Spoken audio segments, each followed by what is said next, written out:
I got the pleasure of seeing this gentleman speak in, I don't remember where, I travel a lot, and he was phenomenal. And I rarely do this, but he was so good that I text the events team and said, man, let's try to get this guy. I don't know if we can afford him, but let's try to get him. And turns out we could, so we did. You're gonna love this conversation, and he's gonna share with you some of his thoughts and approaches to marketing. And then Petcha Manning, our Vice President of Marketing, is gonna have a little fireside chat with him as well after he does his presentation. So let's give a very, very warm and loud NextHome welcome to Nick Mallory, the Vice President of Marketing for S.I.M.P.L.E branch.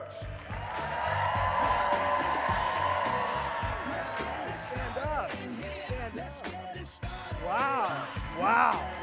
New Orleans. Oh my gosh. Keep standing, I'm just kidding, you guys can sit down.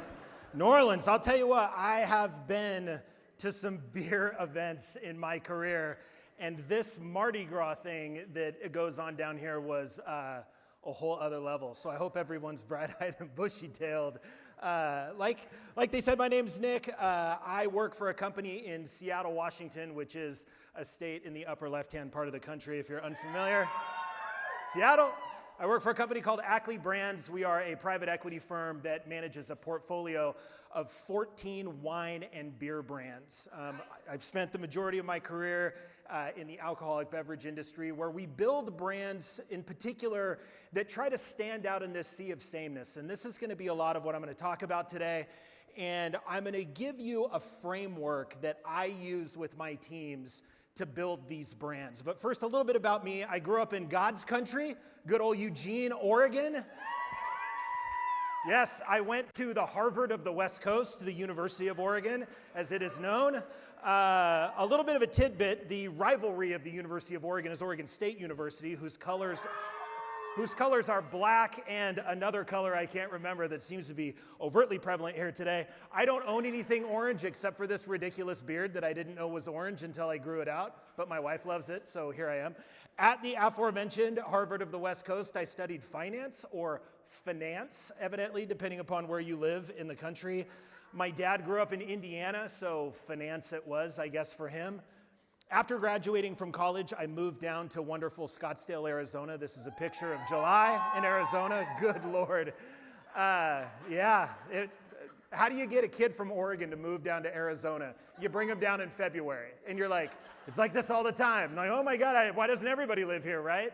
And then, July hits, and you're like, I live on the doorstep of hell now. It's 5 million degrees outside, and I'm not exactly, I'm a man of larger carriage, so it is a hell of a thing. When I was down in Scottsdale, I got into the mortgage industry. I was kind of putting that finance degree to work to some effort. The real estate market down there, both literally and figuratively, was on fire. I mean, this is 04, 05, 06. Around that time, my then wife, this is a whole other breakout session we'll be having at the bar later tonight. We'll talk about then wife. Anybody, again, we'll be at the bar. You can't miss me. But we decided to have kids, which precipitated a move back up to Oregon. We moved to Portland. For those of you financial historians, Portland. For those of you financial historians here in the audience, this is in like mid-late 2007. So the perfect time to be in the mortgage industry. It was like idyllic. It was amazing.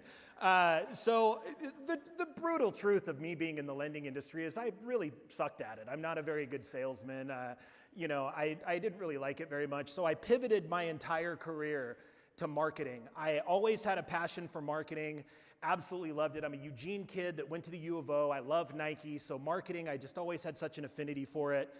Got my foot in the door, had a client that worked at a company, wanted someone in marketing, got my foot in the door. And then I found my way to beer. And I got my first job with Rogue Ales in Portland, if you're familiar. They make Dead Guy. There you go. And I got to work really closely with Jack Joyce, the founder of Rogue, who is an amazing, mercurial, wonderful, crazy mentor, a guy whose son was the president of Rogue and said, Jack's an asshole, but he's our asshole. That's what he said about his own dad. So you can imagine what it was like working with him. I learned so much. You will be hearing from Jack a lot during this talk. From there, I ran the brand at Widmer Brothers and Kona Brewing, then moved up to Seattle, got married to my gorgeous, wonderful, amazing love of my life, current wife, existing wife, now wife, this one now, who's incredible and backstage. So once again, incredible. Went to work as the head of marketing at Elysian Brewing, which was one of the craft brands owned by Anheuser-Busch, so I got a peek inside that machine. Then went and took over the brand for a little tiny brewery in Bend, Oregon. Shout out to Oregon. Boneyard Beer, and then finally at Ackley getting involved in kind of the wine side of the adult beverage industry. Over that period of time, we worked on some awesome projects. We launched a collaboration beer with Rolling Stone at the Super Bowl, which was really, really great. We did a beer with NBC Universal and Chucky, which was a ton of fun. We'll talk about this here in a second. We actually harvested beer yeast from the beard of our head brewer at Rogue and made a beer out of it, and it was better than you think it was. We also served beer to 6,000 of our closest friends out of an 1,800-pound pumpkin that we cored out and then filled up with beer. By the way, 8 kegs is how many kegs fit inside of that pumpkin, and yes, they drank all of them. And then finally, for you Space Dust fans in the audience, we got Dusty stoned one year, which there's a story with the Anheuser-Busch lawyers about this whole thing, which, again, we'll have that after the previous wife conversation at the bar later. But all in all, it's been an awesome career in beer, and these lessons that I've learned in the beer industry really do translate to real estate. And in fact, the two industries are more similar than you think they are. And don't think for a second that you guys have a monopoly on bad press, on the sky is falling, on, oh my God, the real estate market. Try being in the beer industry right now. I mean, it is, after 20 years of double-digit growth, we're finally starting to see the beer industry slow down. But the beer industry is rife with competition. At any given point, there are about 160,000 IPAs on the market. IPA is still the #1 style in craft beer, and they are everywhere. Every brewery does IPAs. But what does this remind you of? Well, here are some statistics about real estate that I got a couple of years ago. About 3 million agents in the country, about 107,000 brokerages. It's also a very, very crowded industry. So this is what we're up against in the beer business. This right here. This is a picture from a retail store, just a regular grocery store in Seattle. Now this is just the local beer section. So this is what we're fighting against every single day. How long do you think a typical customer takes standing in front of this to make their purchase decision? How much time? Shout out a number. 30 seconds, 10 seconds. They take about 7 seconds. That's how long we have to make an impression. 7 seconds. Now think about how long your story has to be in that 7 seconds, right? You really got to stop someone in their tracks. The new frontier in the alcohol industry right now, certainly in the beer industry, is the convenience store. This is the new frontier, and they are selling our product hand over fist. In a typical grocery store, the average customer, they go there for about 27 minutes. That's the average stop in a grocery store. In a convenience store, it's about 3.5 minutes, super fast. And in that time, they pass about 600 category displays to get to their item. So it is massive competition that you're up against. And this leads us to, I'm going to give you, here's one of hopefully a couple of gifts that you take with you. My favorite beer industry term, okay? This was a term that was actually coined by a Pepsi executive back in the 80s. And it talks about what we're trying to do in the beer business is we're trying to get a big share of what you're drinking. And I love this because what they call it is they call it share of throat, which kills me for some reason. It's kind of gross, right? But I guess it weirdly makes sense. Hey, if you drink 10 things in a day, I guess we want to own 7 of them. That'd be pretty great. So how many people in here, by round of applause, are over the age of 35? Bang your hands together. My people, yes. My people, I love you to death. You are typically single item drinkers with one other thing. Typically, you're a beer drinker that likes whiskey from time to time. You're a wine drinker that'll have a Cosmopolitan. You're a single thing with maybe one other thing. You're my people. You're easy to market to. You love commercials. I know how to talk to you. Clap your hands if you're under 30. No, leave. No. I have no idea what you're doing. None. Your drink, it depends on who you're with. It depends on the time of day. It depends on if it's sunny. It depends on, is there strawberries in the drink? Is it bubbly enough? I don't like the color of it. And I'm on social media and I get talked to 9 million times a day. And then all of a sudden I'm just going to stop drinking. I have no idea what to do with you.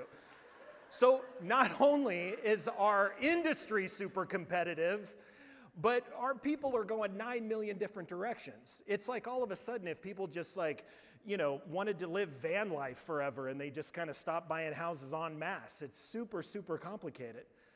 So how do we battle in this market? What do we do? How do we stand out and how do we make a quick impression and how do we get after these folks that we want to connect with so badly? Well, spoiler alert, marketing is the answer typically with that. But the question I get asked over and over and over again is, what's marketing? So to illustrate this story, I got to tell you about my buddy Steve. He's a neighbor of mine, and his kid, Caden, pictured here, asked me one day when we were having a barbecue over at his house, Nick, you're in marketing, what do you do? Like in that 10-year-old kid way, that, oh, I don't understand what it is that you do, what's marketing? And I was like, okay, Caden, I'll tell you what marketing is. You guys live in Bothell, Washington. Anybody know where Bothell, Washington is? Yeah, okay.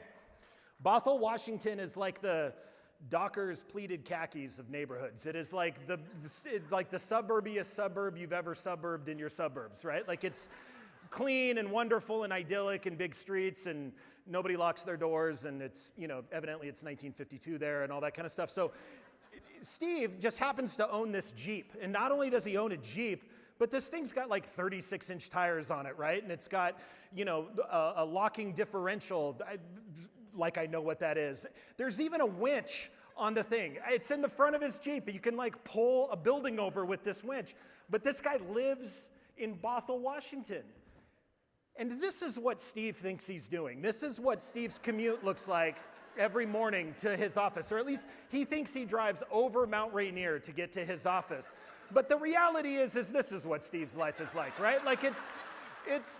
It's the double speed bump. The double speed bump in the grocery store, it throws it down into 4 high, I guess, when that happens. I don't know if he's ever even put it in 4-wheel drive. You've never seen a more excited guy in the entire state of Washington than when it snows in Seattle. He's like Batman seeing the bat signal. He's like, I hear you, I'm out there saving lives. It's whatever, Steve. So anyways, now Jeep knows this. They know about Steve. And they're very open about Steve. This is from their marketing. They know that there are guys like Steve who, I want to park my car on the stairs because I can park my car on the stairs. Now listen, okay, I hear all of you out there laughing at Steve. You sports car people aren't any different, right? You're not Formula One drivers, you know what I mean? With your wing on the back of your Porsche, it's going to take off like an airplane because you're going 71 on the freeway. Okay, I get it. But that's marketing, right? Marketing is getting you to fall in love with our brand, to fall in love with how we make you feel. Steve loves Jeep because of how it makes him feel. They make a great product, of course. You have to make a great product. But it's because of how they make Steve feel. And that's all well and good. But how in the hell do we do that? How do we do marketing like that? The problem with marketing is that it looks like it's magic. It looks like it's impossible to do. You have to be some creative genius in order to pull it off, or sometimes it looks too simple, oh, well, of course it was just do it. That makes perfect sense. Why would it be anything else? But as Jack said, marketing's just a sense of humor, a good gut, and a way to look at the world. An easy way to think about it is that getting customers is the role of marketing, but keeping customers is the role of branding. And I gotta say, from being here just for a few days, seeing this overwhelming tidal wave of orange, you guys have not only an extraordinarily recognizable brand, but one that shows up in a really, really big way. So we're halfway there. So again, right on. So again, how do we do that? Well, this is where I'm going to share with you the framework and a couple of lessons that I've learned from this 15-plus year career in the beer industry, building these brands that stand out. with a couple little points from my time that I've had over the last 8 months in the wine business. And this framework was handed down to me when I was at Rogue. There was a guy that was an early advisor at Rogue. His name was Rob Strasser. And if any of you know anything about Nike, Rob Strasser was the first head of marketing at Nike. He was one of the guys that helped bring Michael Jordan to market. And he talked about a framework of 6 things that every marketing initiative should have at its core. And if you can nail these 6 things, you'll have something really resonant.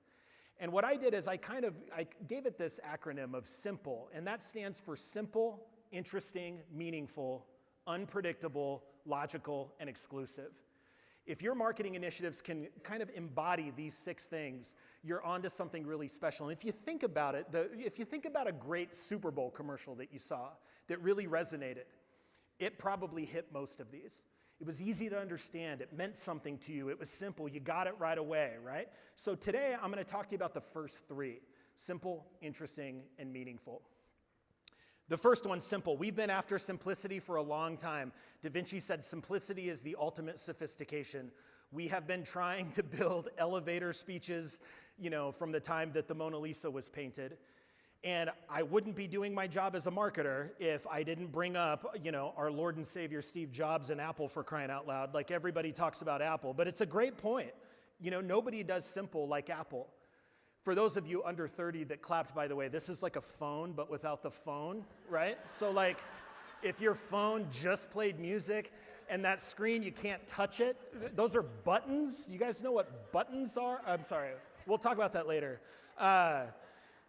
When Jobs first launched the iPod, he called it 1,000 songs in your pocket, and it was phenomenal, but it was a great example of jargon versus simplicity. How many times do we use too much jargon when we're talking to consumers? And I'm telling you, nobody is more guilty of this than us in the beer industry, and nobody really is more guilty than this than folks in the wine industry.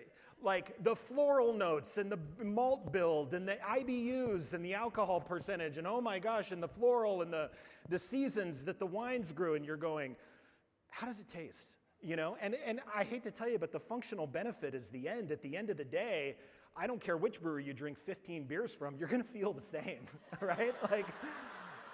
So you're getting the same thing, if you know what I mean. It's all the same in the end. Again, Jack, don't use 10 words when 5 will do. Cut it down, make it simple. We did this at Boneyard in a big way when we were trying to tell the story of the brand. They could never really nail it. Why Boneyard? I don't understand. Give me something that I can sink my teeth into. Well, the simple story is that Tony Lawrence, the founder, longtime beer guy, when he would travel around to other breweries, he would take their old discarded equipment, and from that boneyard of equipment, he built his brewery. The end. Another great lesson that Jack would talk about to get to simple was he would say this all the time, and there is nothing that drives a brewer more crazy than saying this to them when they're trying to espouse about how wonderful their beer is. I don't care what a beer tastes like, I care if it lives up to its promise. You can keep your mouthfeel, you can keep your long exposition about the taste and how wonderful it is. Is that chocolate stout a chocolate stout? Am I getting what I'm promised? How many times do we make a promise to our clients or our customers? How many times are we offering something that we can't deliver on? I don't care about your processes. I don't care about your back end. I care if it lives up to its promise. Such an awesome thing to remember. And that promise, more often than not, is super simple. Interesting. To be interesting, be interested. How many fisher people, fish hunters, fish anglers, angler folks? I'm obviously not one. I don't know what fish, right? How many of those in the audience? Clap. Okay, so a handful. That's cool. Lure fishing versus fly fishing. What do you do when you fish with a lure? You grab something out of your tackle box. It's probably super shiny. It's probably got a bunch of shit hanging off of it. It's real bubbly. You put it on your line. You throw it in the water, and you hope the fish grab it. Well, what do you do when you fly fish? You go out and see what the fish are eating. You're grabbing bugs off of bushes, and you go, oh, that looks like a yellow-bellied sizzle-whist or whatever the hell a bug's name, I don't know, right? But you grab the bug, and you go, oh, I got a fly that looks just like that, and now I'm fishing with that fly. I'm fishing with something that the fish are interested in. The lesson here is know your customer, right? Know who you're talking to. Be interesting, be interested. And the lesson in beer from Jack is listen to your customers. This is such a simple thing that we seem to kind of trip up on all the time, and boy, do we do this in beer like it's nobody's business. The number one question that you're asked at a brewery from your customers, the number one question is, where can I buy it? Every time you post a social media post about a beer, the number one question, where can I buy it? We're doing this Chucky beer, isn't it cool? Where can I buy it? And in the beer industry, thank you, Prohibition, it is illegal for me to say, go to Safeway on 72nd Street and buy it. I can't say that. It's considered retailer assistance and it's illegal. I can only say, go to your local grocery store and find the beer on the shelf, right? So it's super hard for me to tell customers exactly where to go, but they keep asking. So what do we do when we build our website? We try to make it as fancy as possible. We put a bunch of graphics on it. We make stuff move all over the screen. We try to put all these Easter eggs in it. Nobody cares. Why? Because we're not listening to our customers. And it wasn't until we finally said, hey, we should make a beer finder app where you put in your zip code and you can see where the beer is all around you and you can go then get the beer. And they were like, oh, yeah, let's try that. Traffic to the website went off the charts. Not only did we have a tool now that customers can use, we had an answer to their question, all from listening to them. And the way that we do this in the beer industry, and this is probably the biggest takeaway from this talk, is we do this by developing consumer personas. I'm sure a lot of you in this room do this. This is a massive starting point for where we go for our marketing in the beer biz. This is Mark. We developed him for Boneyard. It gave us a way to really hone down our marketing efforts. They even do this for the big brands. This is Blake. He's Natural Light's avatar, and they've got 6 pages on Blake. They even talk about how Blake parties, no joke. It's incredible, and they dive deep into what Blake is interested in. The way that we did this in a really big way was at Elysian. The people that loved Elysian in Seattle, our beer, they really freaked out over pumpkin beer. It was something that Elysian did for a really long time. They loved it. They would buy it like crazy. So we needed a way to dive into it a little bit more. One year, one of the gals on our team had this killer idea about getting scare actors to deliver the beer for us. And we called it Scary Good Delivery. You could order a case of beer through Instacart, and we would have one of these incredibly terrifying scare actors deliver it to your front door, and the Ring camera photos and the Ring camera footage was incredible. But people loved it. They absolutely loved it. And we were like, well, we're onto something here. Our consumers, our customers are interested in something. So what was the next step? Well, we reached out to NBC Universal, and we were like, can we partner on something? This fits perfectly with our brand. Elysian was started in 1996. It has a little bit of nostalgia to it, right? It has a little bit of that kitschiness to it. It was peak grunge when Elysian started. So we talked to them about, hey, maybe we could do a beer around Chucky. They actually sent us an actual Chucky doll. If we kept it, they would have charged us $13,000 for it. The thing was terrifying. It was like 3 feet tall. The head of our content put it up in his office with a red key light up in its face. And I came into the office late one night and had, I think, 3 heart attacks and a stroke when I saw it. It was the most terrifying thing I've ever seen in my life. But we build these consumer profiles, and there are steps to building these profiles. First step, define the objective. What are you trying to do? Who are we talking to? Sellers, buyers, investors? What are we trying to do? Gather your data.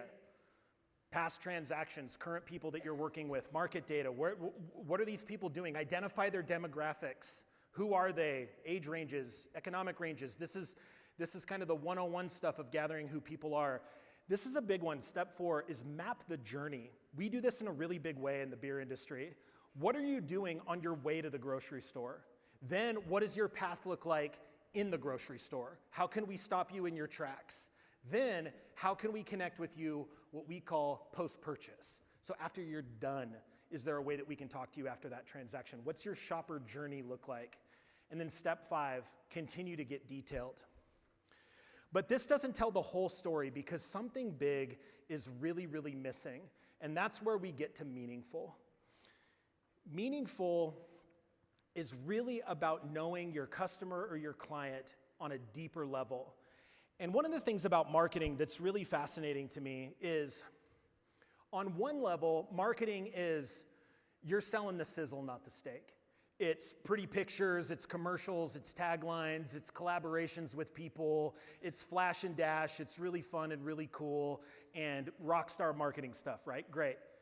But sooner or later, marketing dives deep into human psychology, and it becomes really fascinating and a really, really deep rabbit hole. So one of the things that kind of encompasses this deep rabbit hole is this idea around human motivation.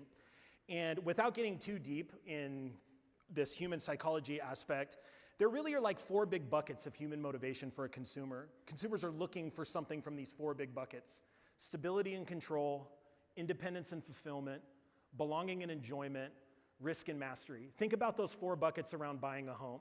Just that simple analogy. And yeah, you could probably pinpoint, your clients that could fit into the 4 of those.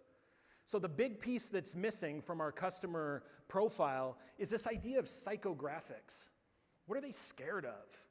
What are they hopeful of? What are they trying to do? Buying a house is never about just buying a house, right? Like, it's the old adage of, I'm not a drill bit, I don't sell drill bits, I sell holes, right? Like that whole, ha ha ha, right? Like joke. But the psychographics is really where the rubber meets the road.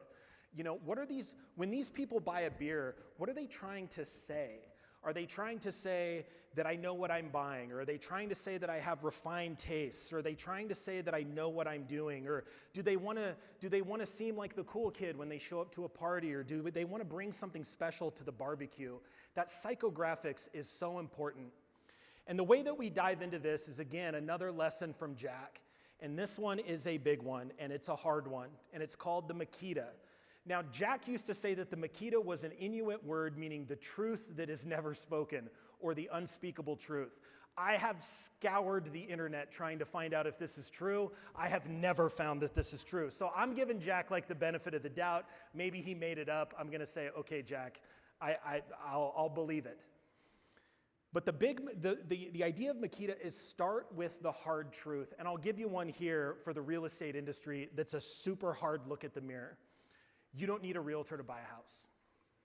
Now, if you start there, where you eventually get to is you don't need a realtor to buy a house, but if you're trying to give some sort of guarantee to your future and make the right decision, you probably need a realtor. If you're trying to find a place that you want to keep in the family for 50 years, you probably need a realtor. If you want to make a good financial decision for your future and your kids' future, then you probably need a realtor. If you're trying to cash flow a series of investment properties, you probably need a realtor. There's an example of this in the beer industry that we ask all the time, and it's that the world doesn't need another IPA. I told you earlier in the presentation that there are 160,000 of them on the market. They sure as hell don't need another one. But most breweries are IPA breweries, and we face this problem at Elysian in a really, really big way. Our number 1 beer was an IPA, and people expect good IPAs from us. So what do? Well, we went back to the drawing board, and we got into the psychographics of our consumers. We got into these consumer profiles, and what we realized that people that love Elysian really love nostalgia. And they love nostalgia for a certain place and a certain period of time, and that was mid-90s Seattle. When I say mid-90s Seattle, it conjured up an image in your head. So what we did is we launched a new IPA based off the year that we were founded, and we called it Hazy 96.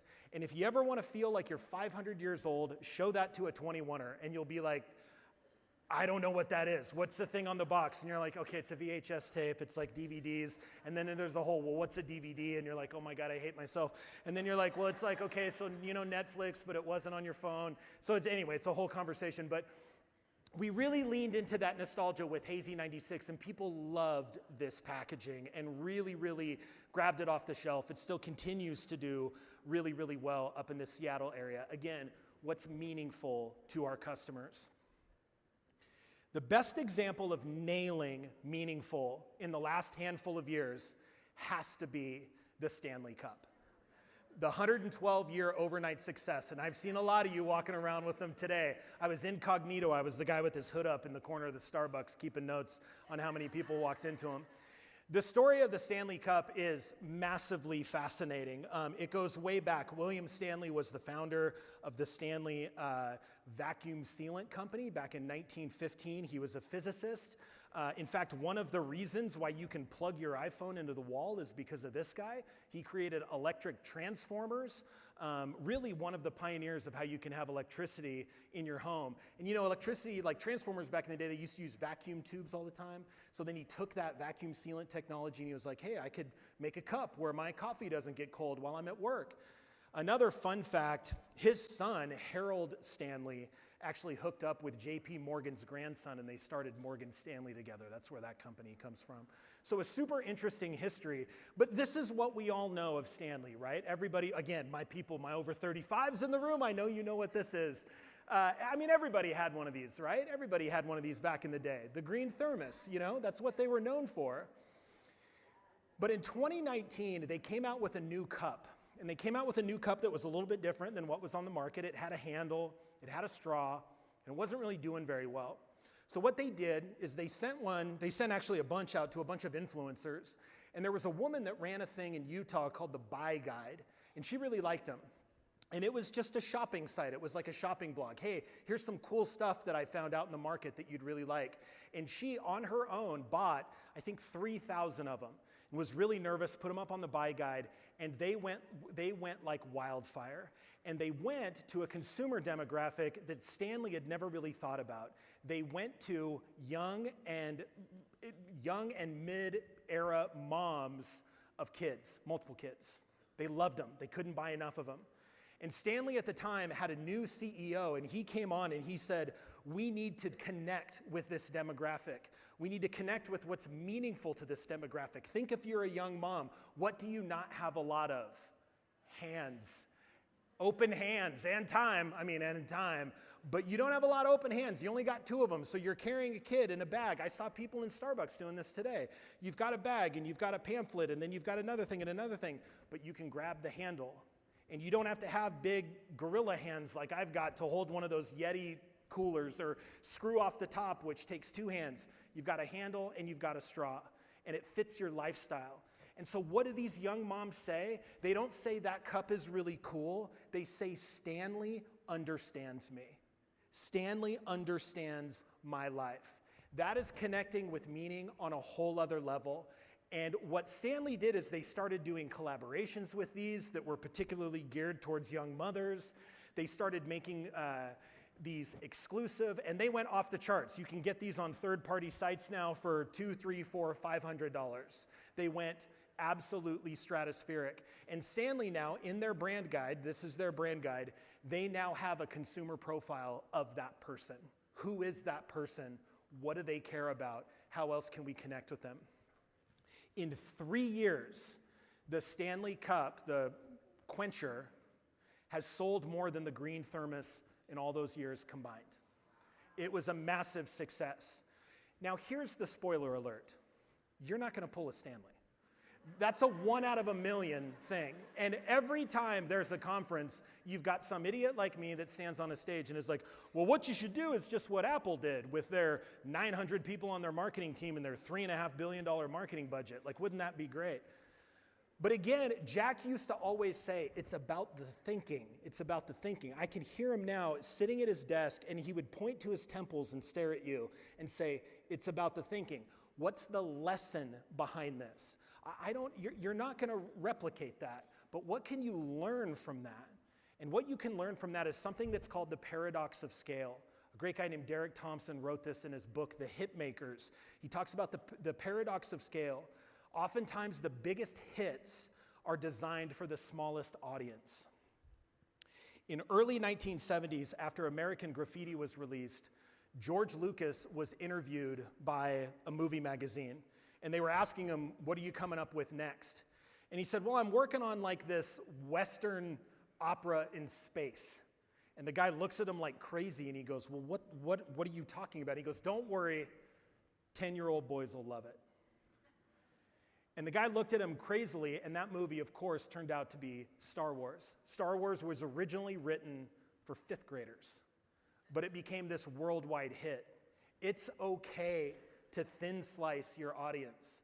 It's okay to focus small, to grow big. My mom is not an Olympic athlete, but she loves Nike and she wears Nikes, and Nike's not talking to 78-year-old Paulette Mallory, guaranteed, but she loves it, right? So it's okay to start small. all of this stuff, all of this simple framework, if you guys go to my website, nickmallory.com/nexthome, you guys can download a PDF of the full S.I.M.P.L.E framework and use it in your businesses to go through all of these different steps and kind of focus on where your marketing is hitting or maybe missing. Tomorrow, I'll be hosting a breakout session on building these consumer profiles. So I'd love to see you there. We're going to talk about it in much more depth with real estate specific examples of how we start with the consumer profile and then kind of work our marketing plan back from that. So let's bring it all together, kind of what we talked about today. First of all, don't use 10 words when 5 will do. Remember that awesome lesson from Jack. Remember jargon versus simplicity, 1,000 songs in your pocket. And remember, I don't care what a beer tastes like, I care if it lives up to its promise. Number 2, to be interesting, get interested. What are the fish eating? Focus on what the fish are eating. Put your lures, keep your lures in your tackle boxes. Listen to your customers. Don't be like me and my dumb team when we tried to make the world's fanciest website when all we had to do was tell people where they could get their beer. And then finally, number 3, to find meaning, focus on motivation. The Makita, the Stanley example, what's the thinking? What's the thinking behind what we're doing? You see something out there, you see a marketing effort out there. Instead of trying to replicate it, what's the thinking that they're trying to do? They're talking to someone in particular for a very, very specific reason. To wrap all of this up, I'll leave you with one of my favorite quotes that I say to my team all the time. Again, you know, marketing, when it's done well, it looks like it's magic and it can be really intimidating. And it's like, well, I can't, you know, maybe I'm not creative and maybe I don't design stuff and, you know, this is super intimidating. But I'll leave you a quote from William Goldman. William Goldman was a really, really, really famous screenwriter. He was the screenwriter of All the President's Men, The Princess Bride, Butch Cassidy and the Sundance Kid. And he famously said, "Nobody knows anything." And I love that quote, and to illustrate that quote, we go back to Steve Jobs, and this is no better example than the quote of "nobody knows anything." When Steve Jobs launched the first iPhone, famously people came out like Steve Ballmer, the CEO of Microsoft, and said there's no chance the iPhone is going to get any significant market share. No chance. This is the CEO of Microsoft. You'd think he'd know a thing or two about it. TechCrunch said, "We predict the iPhone will bomb." And even when asked preliminarily about the idea of Apple coming up with a phone, Steve Jobs said, it sucked. The idea sucked. So nobody knows anything. Not one person in the entire motion picture field knows for a certainty what's going to work. Every time out, it's a guess. And if you're lucky, an educated one. And that's the real purpose of the S.I.M.P.L.E framework, is to give us something that can help us make those educated guesses and target our marketing towards consumers and clients that are ready to hear it in a huge way. Thanks so much for the time.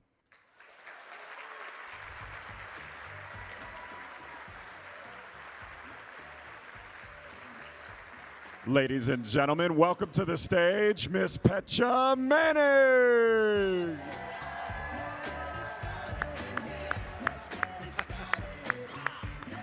How's it going? Hello, hello. Hello, hello. Hello, everybody. You're looking mighty orange. Is there something going on after this? Are we doing anything? Thank you so much for being here. I'm so happy to be with you on day 1. And Nick, thanks for coming out for us. I get to pick your brain, one marketer to another. Please do. All right, let's dig in. You dropped a stat that kind of blew my mind, and my real estate brain went a little, which was that consumers take about 7 seconds to make a purchasing decision, which we know to be true for most goods. But at the same time, for really big ticket items, such as real estate, we also know it can take weeks, months, years. You guys tell me. It takes a minute, right? But that doesn't mean that those initial first few seconds are not absolutely critical to the decision-making process. That doesn't mean that that's not the moment when the client decides how much trust they're going to put with you. So my question to you is, I'm going to put you on the spot.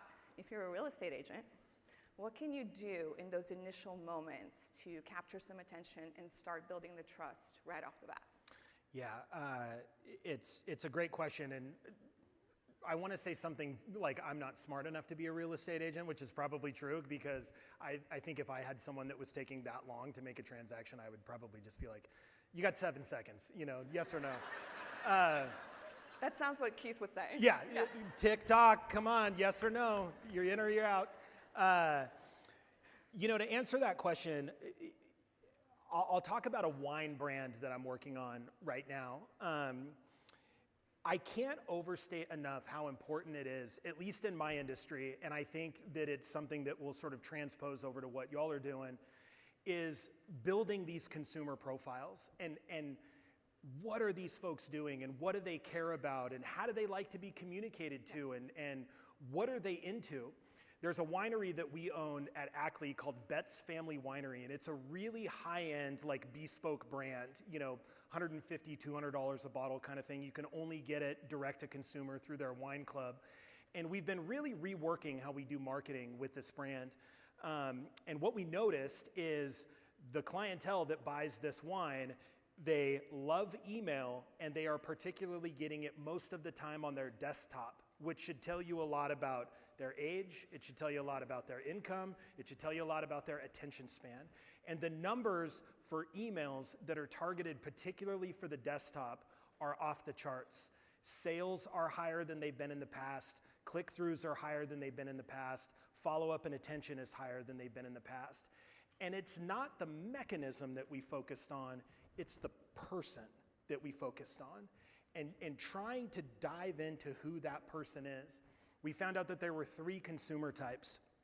There are what we call stalkers. I don't, man, you don't think I understand people under 30. I love you folks under 30.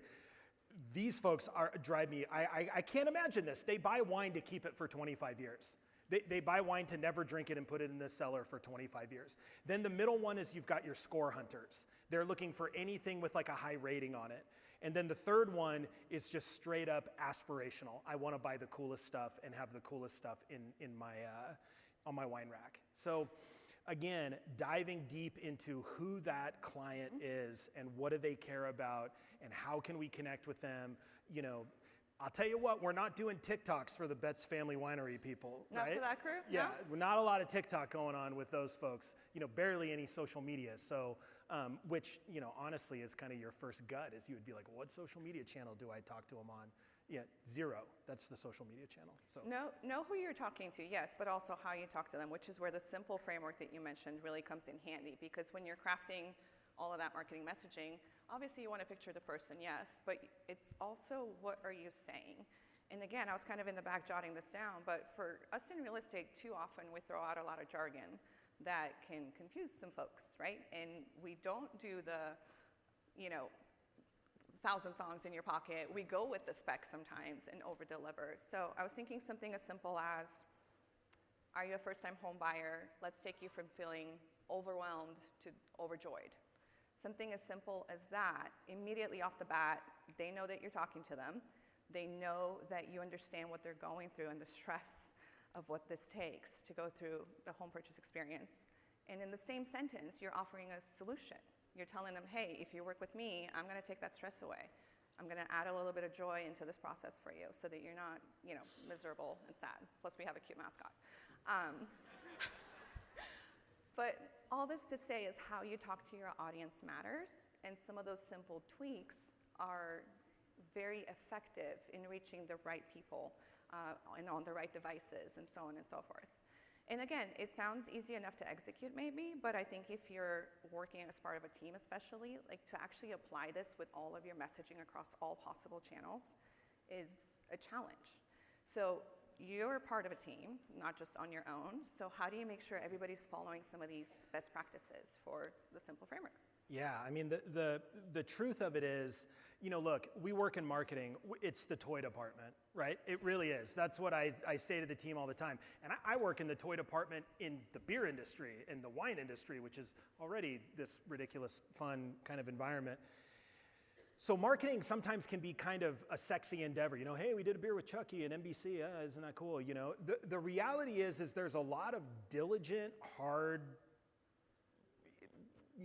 kind of boring work that goes along with it. And so you want to know how you keep simple, first and foremost, is you keep it first and foremost. How you keep making consumer profiles a priority is that you make it a priority.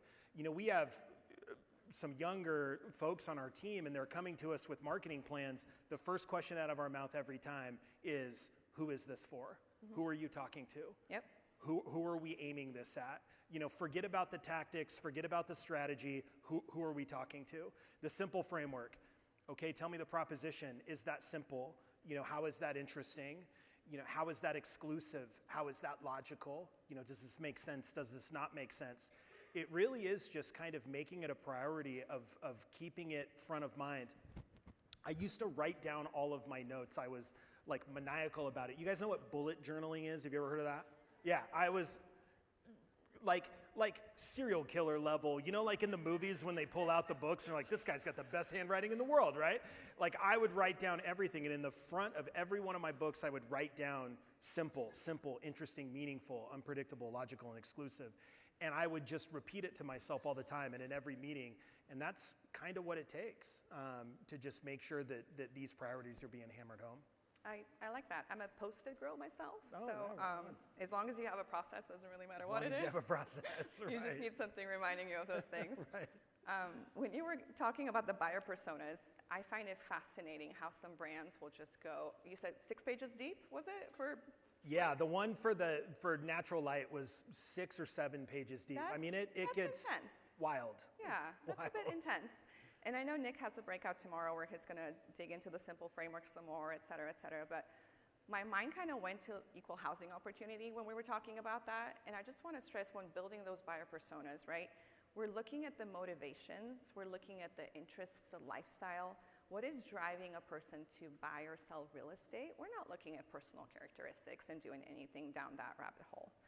But for some of the owners in the room, you can take the same formula and apply it for recruiting and retention, right? So if you have a deep passion for working with newly licensed agents and you want to get them into production, and that's your jam, that's where it's at for you, you can apply this for your marketing, for your messaging, to make sure that you're getting the word out there that this is something that you can help with for the agents in your market, right? Or if you're really good with team structures and your persona could be the team player, right? And you just kind of picture that person as you're crafting your messaging, like that's who I'm talking to. What do they need to hear from me so that they trust me, so they come to me, so that they work with me? So I feel like I just did it just now, but you can almost go down this rabbit hole where you just build too many. And we know that you can't be all things to all people. So in your experience, like how many is too many? Yeah, What's the right number? How many is too many? In the Stanley brand guide that I got my hands on, they had, I think, 8. Now, granted, this is a consumer products company. You know, Nike probably has 8, 9, or 10, but they're a consumer products company. In beer, we typically do 2. We typically do a male version and a female version, you know, because that's how our demographics are split. So, you know, I think when you start to get into double digits, it's like, okay, now your job is building consumer profiles, and that's not what you want. Like, right. Let's sell some houses, you know? But I think, like Petya said, the details of it are so important. The motivations behind it are so important. What does this person care about? You know, what does a new first-time home buyer care about? There was a lesson at Rogue, and I didn't put this in the presentation, so I'm kind of going off book here a little bit, ad-libbing. There was a lesson at Rogue that I loved, and it always came with this story. When I was in high school, we had a guidance counselor that took us on like an all-student body team retreat. I was the activities coordinator on the all-student body. And we got in her car. She drove one of those like old Aerostar minivans, right? We got in her car, and she owned, we didn't know this before, she owned 3 standard poodles. Do you guys know what a standard poodle is? It's like if I put on a dog costume and got on all 4s. They're giant. You think they're this big, they're giant. And this is in the Northwest, so these dogs are like constantly wet. And this car, I can still smell it. I think I can smell it right now. Oh my I can smell good it right Lord. now. And so we're in there, and you're teenage kids, and you're like, you know. So we get out of the car, we get to the hotel. I forgot something in the car, so I turn around and I open the door, and I had forgot, and that smell hit me right in the face, and I'm just like, oh my God. But that is called olfactory fatigue. It's a neurological adaptation that every single human being has. Like right now, you can't feel your butt in your seat. until I say your butt in your seat. Now you can feel it. You can't feel your feet on the floor. Now you can feel your feet on the floor. It's that whole evolutionary, is there a tiger around the tree, coming to get me, or is there not? I can smell new stuff. The cologne theory, if any of you have teenage sons, God help us all. Like 2 sprays, buddy, good Lord. But So glad I have a daughter. That happens with our brands. That happens with our transitions. You get olfactory fatigue. You forget what it's like to be a first-time home buyer. You forget what it's like to be a young parent until you hear a baby on the plane cry, and then it's like a Nam flashback. You'd like freak out, right? But that happens with the transactions, and don't forget that. Don't forget that while it's commonplace for you, it might be brand new for that person. So what do they care about? God, when I bought my first place, I was terrified. Oh my God, I have to sign my name this many times? Like, what's gonna happen to me? Diving into that motivation is super, super important. So sorry for the ad lib. No, absolutely, I love that. And actually, some of our member speakers in the audience, I feel like I probably reminded you that if you've been on a prep call with me, but sometimes the best things you can share is things that you do every day that you don't even know you're doing them so well. It comes so naturally to you, but it does because you do it all the time. But yeah, you do end up being a little numb to it almost, and not jaded, but just a little bit unaware of it. Yeah. So it's something important to bring attention to. Butt in your seat, now you can feel it again. You're welcome. Stop saying that. Goes away quick. Stop saying that. Goes away quick, doesn't it? Yeah. My. Well, no smooth transition for this, yeah. But we are here celebrating NextHome's 10th year anniversary, which is incredible. And it's not the main reason behind our success, because you guys are. But I would think that one thing that we've done over the years and done it well is we consistently deliver on our brand promise. You all have set the bar so high. You have set quite the standard for what it's like to work with a NextHome agent. And there's a reason why James said that NextHome has beat the market by 15% this morning. You guys are exceptional at what you do. So cheers to that first.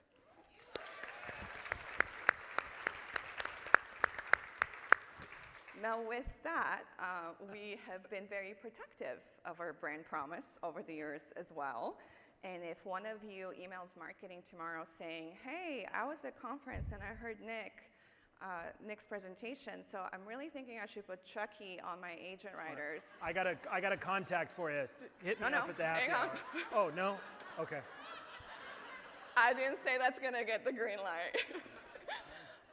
But my point here is this. Again, we've been protective of this for a reason, because you guys step up and raise that bar higher and higher every time.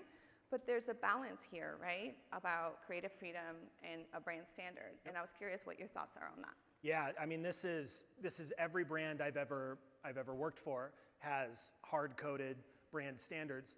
With S.I.M.P.L.E, we're acquiring some brands that haven't really had that built for them, so we're having to build those brands from the ground up, which is one. It was really cool. It's a whole other sack of rocks trying to do that.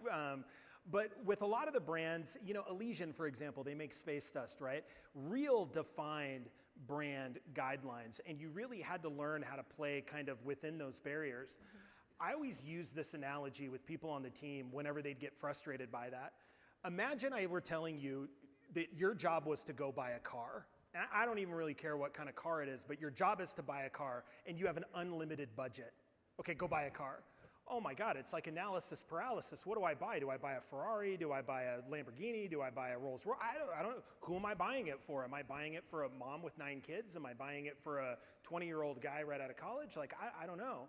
But what if I told you, go buy a car for a family of 4 and you have $20,000 to spend? Now all of a sudden, your focus gets really, really tight. That's what the brand guidelines do for you. And you've got an awesome brand. I mean, I'm telling you, it's orange as far as the eye can see. It's phenomenal.